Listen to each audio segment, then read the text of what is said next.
The Royal Aircraft Factory B.E.2 was a British single-engine tractor two-seat biplane which was in service with the Royal Flying Corps from 1912 until the end of World War I. About 3,500 were built, initially used as frontline reconnaissance aircraft and light bombers. Variants of the type were also used as night fighters. Like many warplanes, since the B.E.2 was retained in frontline service long after it had become obsolete, for want of a suitable replacement. After its belated withdrawal, it finally served as a trainer, communications aircraft and on anti-submarine coastal patrol duties. While the type was designed and developed by the Royal Aircraft Factory, the majority of production aircraft were built under contract by private companies, including well-known manufacturers as well as firms that had not previously built aircraft.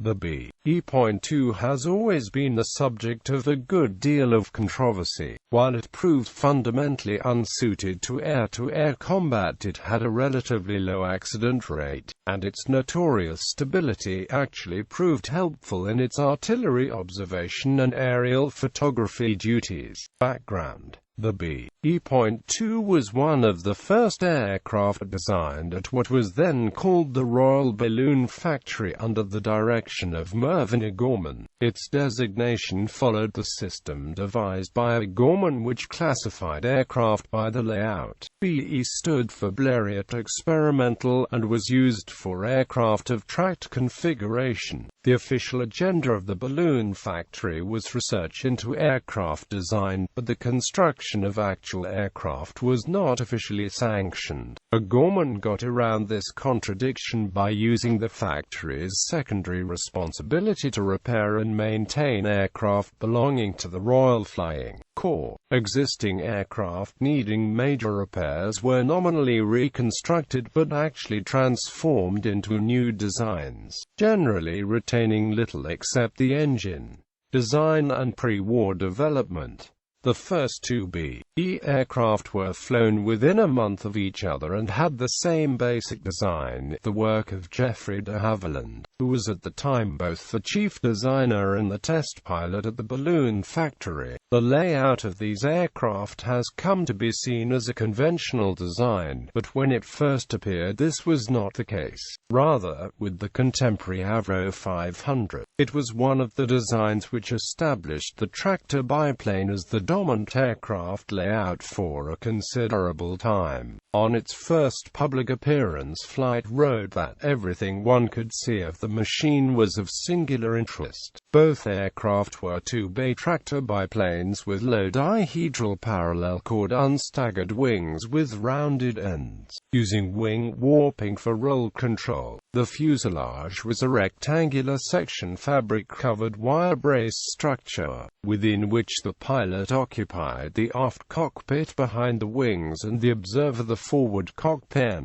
This arrangement being adopted so that the aircraft could be flown without a passenger without affecting the aircraft's center of gravity. Behind the pilot, a curved top decking extended aft to the tail. The tail surfaces consisted of a half-oval horizontal stabilizer with a split elevator mounted above the upper longerons and an ovoid rudder hinged to the stern post. There was no fixed vertical fin. The main undercarriage consisted of a pair of skids, each carried on an inverted V-strut at the rear and a single raked strut at the front. An axle carrying the wheels was bound to the skids by bungee cords and restrained by radius rods. A sprung tail skid was fitted and the wings were protected by semicircular skids beneath the lower wings. BE-1, ostensibly a rebuild of a voice and powered by a 60-horsepower water-cooled Wolseley engine. The B.E.1 used only the engine and radiator from this machine, the radiator being mounted between the front pair of cabane struts. The wings were of unequal span. Upper wingspan was 36 feet 7.5 inches and lower 34 feet 11.5 inches. It was first flown by de Havilland on the 4th of December 1911.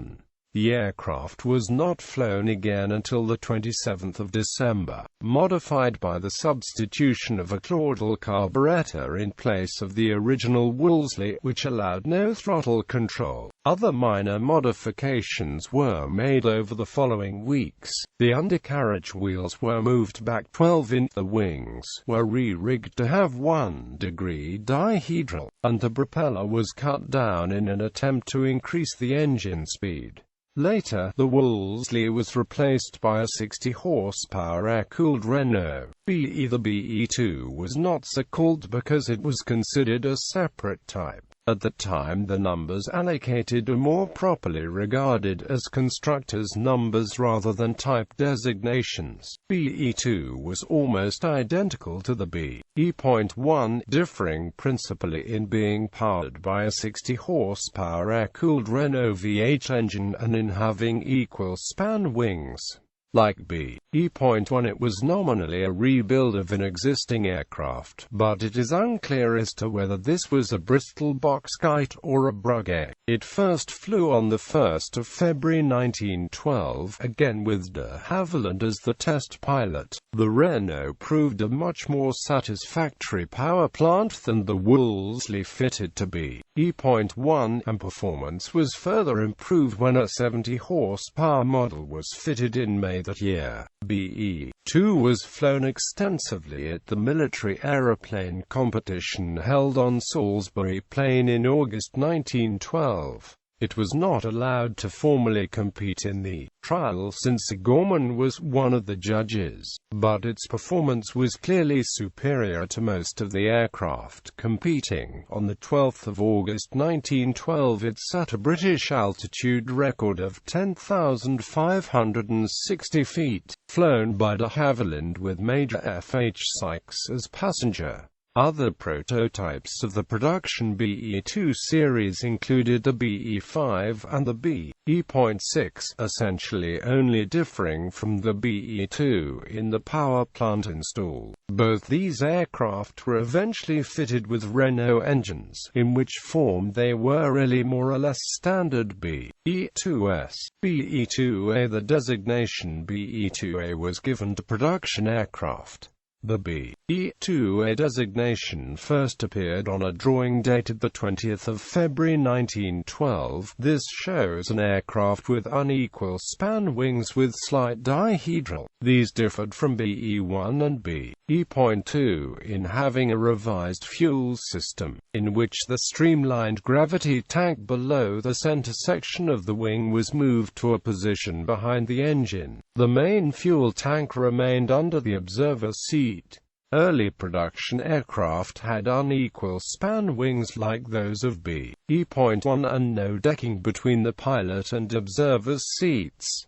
Later aircraft added decking between the cockpits. Sandbag loading tests revealed that the safety factor of the rear spar was less than that of the front, and a revised wing design with a deeper rear spar and equal span wings was designed. This was fitted to later production aircraft, and retrofitted to earlier production aircraft. The first production order was placed with Vickers, and shortly afterwards the second order was placed with the Bristol Aeroplane Company. The BE2B which followed had revised cockpit coamings, affording better protection to the crew. Some BE2Bs ordered were completed as BE.2 centiseconds, and others had some BE2C modifications, such as some cowlings and V undercarriages. Further development. At the outbreak of war, these early BE2s formed part of the equipment of the first 3 squadrons of the RFC to be sent to France. A BE2A of No. 2 Squadron RFC was the first aircraft of the Royal Flying Corps to arrive in France after the start of the First World War on the 26th of August 1914. BE2C. The BE2C was a major redesign, the result of research by E.T. Busk, intended to provide an inherently stable aeroplane. This was considered desirable to allow the crew's full attention to be devoted to reconnaissance duties. The first example, a converted B.E.2B, flew on 30 May 1914, and the type went into squadron service just before the outbreak of war. Relatively large orders were placed for the new version, with deliveries of production aircraft starting in December 1914. During 1915, this model replaced the early BE-2S in the squadrons in France. The BE-2C used the same fuselage as the BE-2B, but was otherwise really a new type, being fitted with new wings of different plan form, increased dihedral and forward stagger, ailerons replacing the wing warping of the earlier models. The tailplane was also completely new, and a triangular fin was fitted to the rudder. On later machines, this fin was enlarged to reduce a tendency to swing on takeoff, and to improve spin recovery. After the first few aircraft, production machines were powered by a development of the Renault engine, the RAF-1A, and the twin-skid undercarriage was replaced by a plain V undercarriage. A streamlined cowling to the sump was also fitted to later models, while a cutout in the rear of the center section marginally improved the observer's field of fire, as well as giving the pilot a better view forward over the wing. The BE-2D was a dual-control version, otherwise identical to the C variant. It had full controls in the front cockpit as well as in the rear. This modification meant that there was no longer room for the fuel tank under the observer's seat, which had to be replaced by a center-section gravity tank in order to give the D a superior endurance. This tank was unusually large, adding extra weight and drag that reduced the type's performance, particularly in the climb.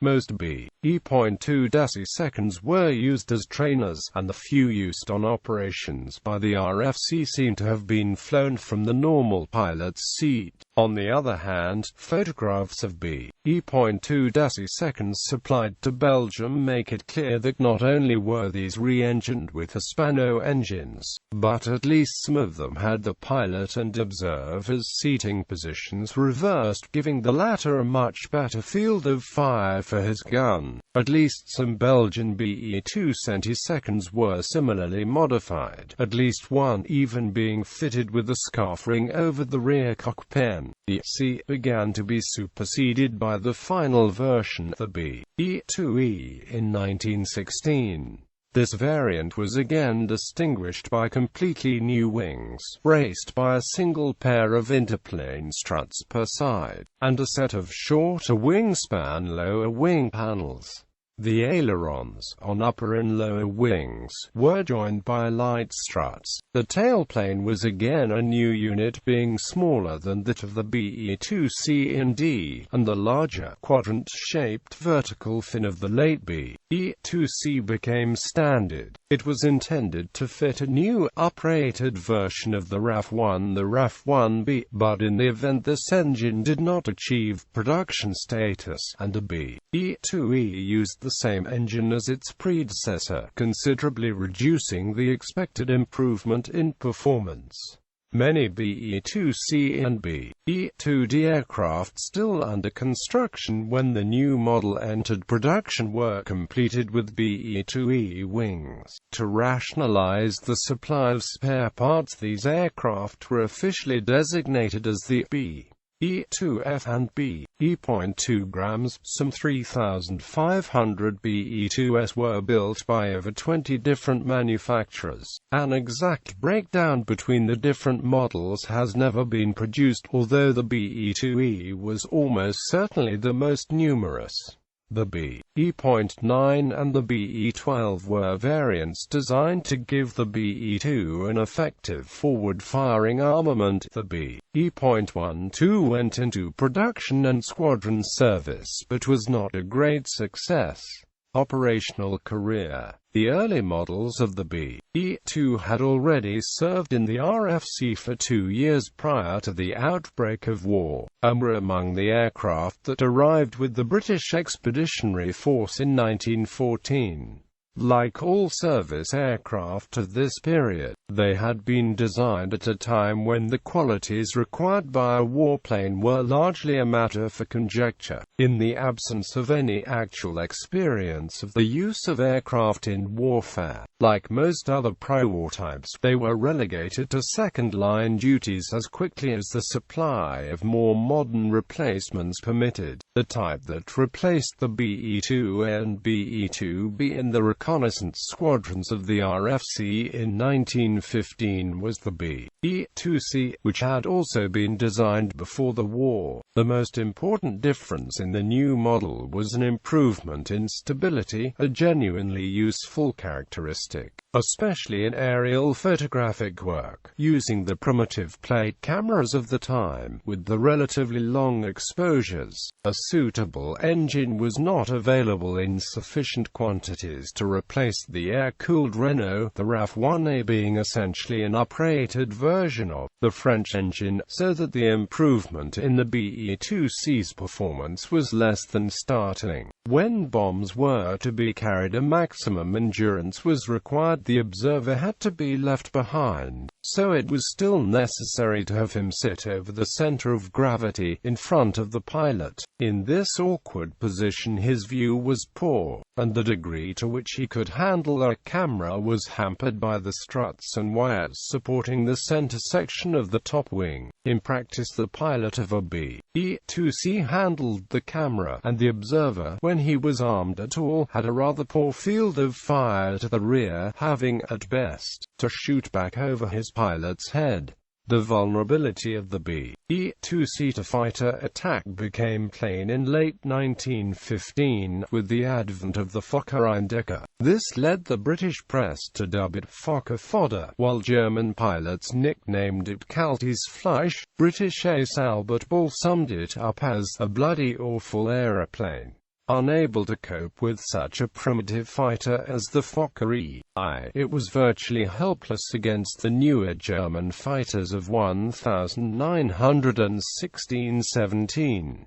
The aircraft's poor performance against the Fokker, and the failure to improve the aircraft to replace it, caused great controversy in England, with Noel Pemberton Billing attacking the B.E.2C in the Royal Aircraft Factory in the House of Commons on the 21st of March 1916, saying that RFC pilots in France were being rather murdered than killed. This prompted the setting up of two inquiries, one into the management of the Royal Aircraft Factory, and another into the High Command of the Royal Flying Corps, the latter headed by a judge. These reports largely cleared both factory management and the RFC commanders responsible for ordering the B.E.2, but the supervisor of the factory, Mervyn O'Gorman, was effectively dismissed by a sideways promotion, and many of the most talented of the factory's designers and engineers followed Haviland into private industry. Once the threat from the Fokker monoplanes was contained by the introduction of Allied fighters such as the Airco D.H.2, Newport 11 and Royal Aircraft Factory FE2B, B.E.2C losses over the Western Front dropped to an acceptable level, with official records indicating that in the second quarter of 1916 the B.E.2 actually had the lowest loss rates of all the major types then in use.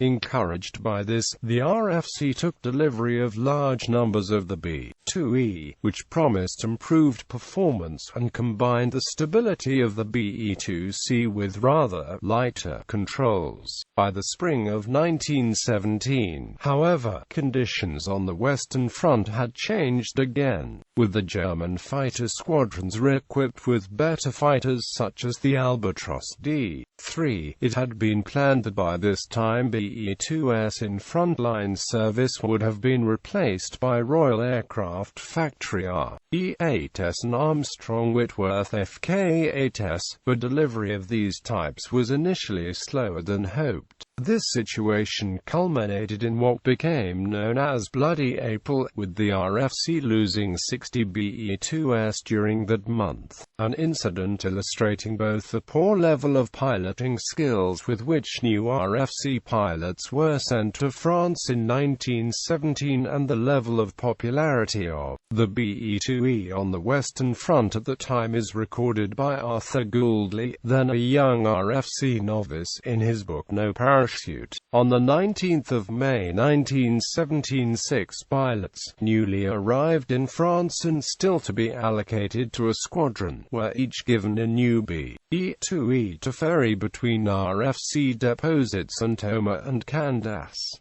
1 crashed in transit, 3 crashed on landing and 1 went missing. Lee, the pilot of the only aircraft to arrive safely, wrote in a letter to his wife, "I felt rather a cad not crashing too, because everyone is glad to see death traps like quirks written off, especially new ones." Fortunately, the BE-2E was by this time already being rapidly replaced on the Western Front by later types, but this was from several points of view more than a year too late.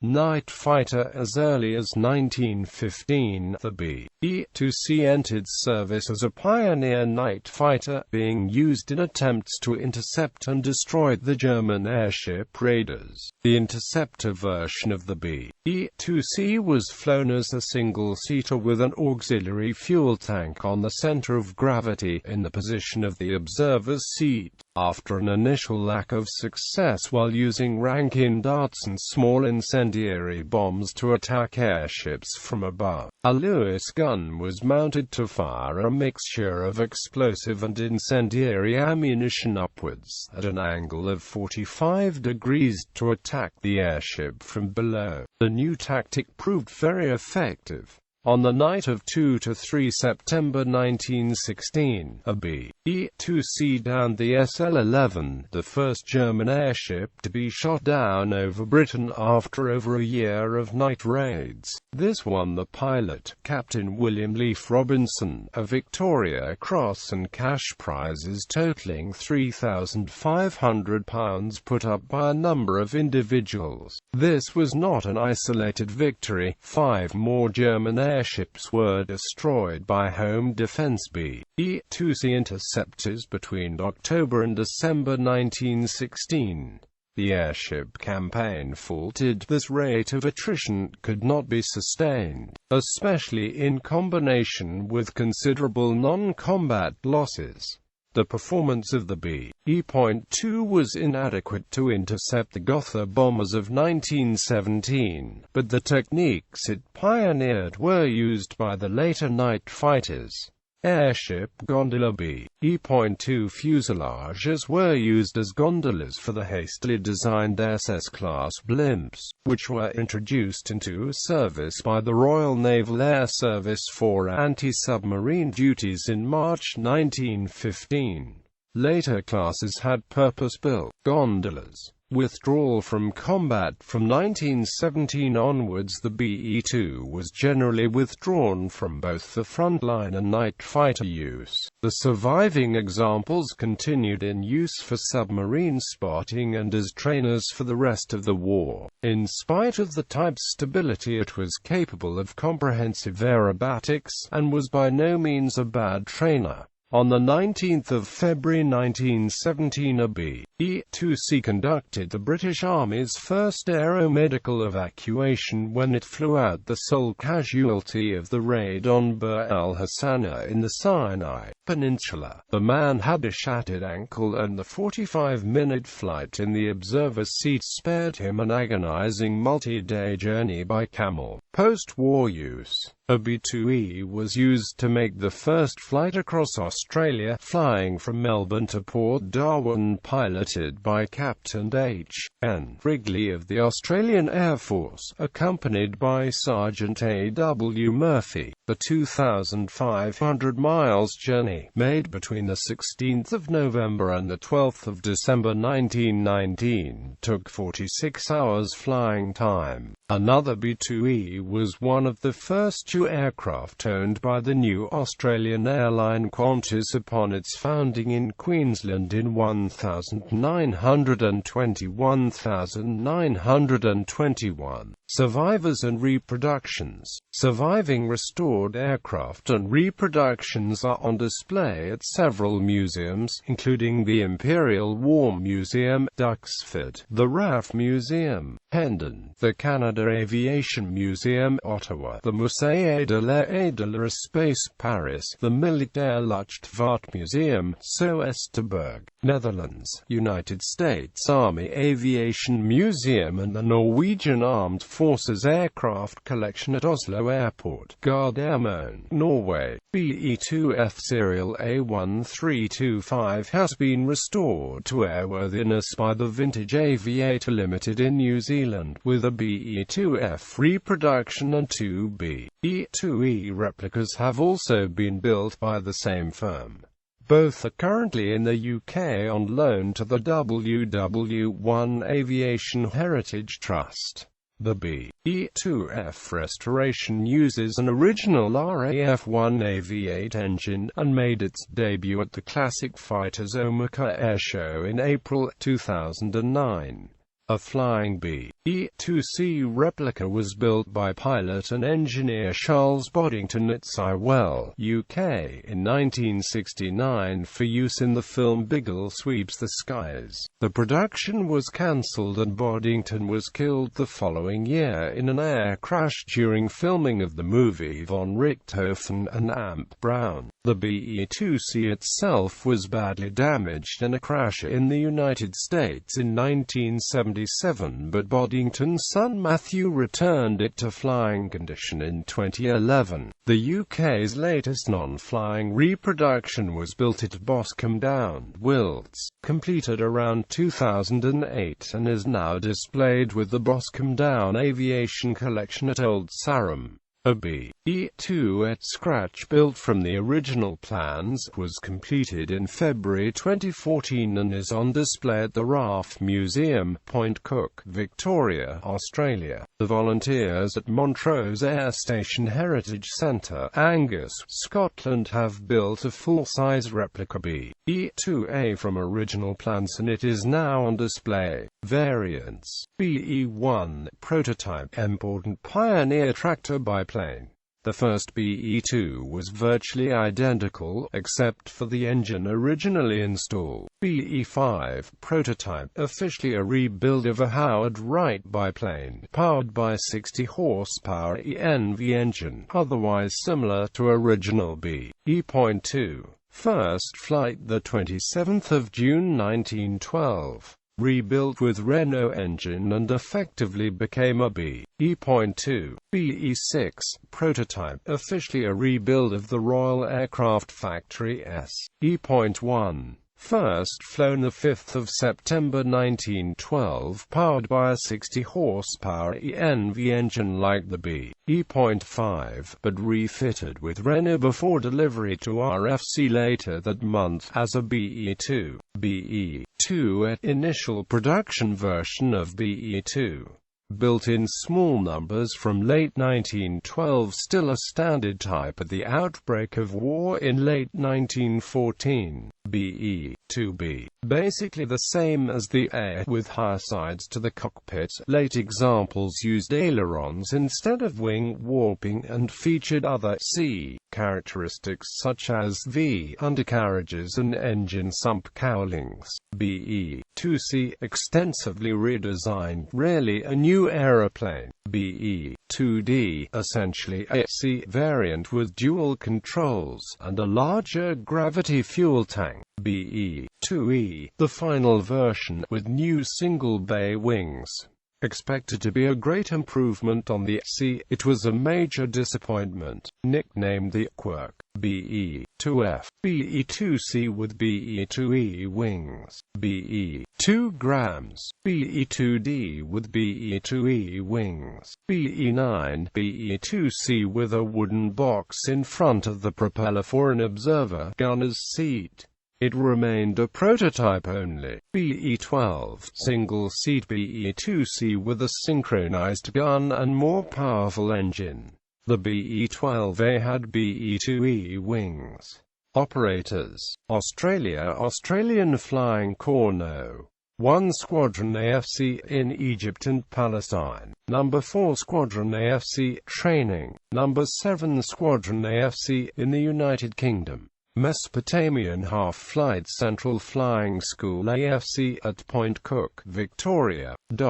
Belgium, Belgium Air Force. Estonia, Estonian Air Force. Greece, Hellenic Navy. Netherlands, 1 aircraft only. Norway, Norwegian Army Air Service. South Africa, Union Defence Force. South African Air Force. Serial numbers A3109 and A3110, built by Wolseley Motors Limited and nicknamed Rio de Janeiro. Britain's Nose 1 and AMP-2 were two of the first aircraft used by the South African Air Force. United Kingdom Royal Flying Corps, Royal Air Force, Royal Naval Air Service No. 1 Wing, No. 2 Wing, No. 3 Wing, No. 7 Squadron. Coastal air stations at Eastbourne, Hornsey, Great Yarmouth, Port Victoria, Redcar and Scarborough. Training schools at Chingford and Cranwell. United States American Expeditionary Force. Specifications: general characteristics: crew 2, pilot and observer, length 27 feet 3 in, wingspan 37 feet 0 in, height 11 feet 1.5 in, wing area 371 feet squared, empty weight 1,370 pounds. Loaded weight 2,350 pounds. Power plant 1 times RAF-1A air-cooled V8 engine, 90 horsepower. Performance: maximum speed 72 miles per hour at 6,500 feet. Endurance 3 hours 15 minutes. Service ceiling 10,000 feet. Climb to 3,500 feet 6 minutes 30s. Climb to 10,000 feet, 45 minutes 15s. Armament: guns, normally 1 times 303 in Lewis gun for observer. Bombs, 224 pounds of bombs.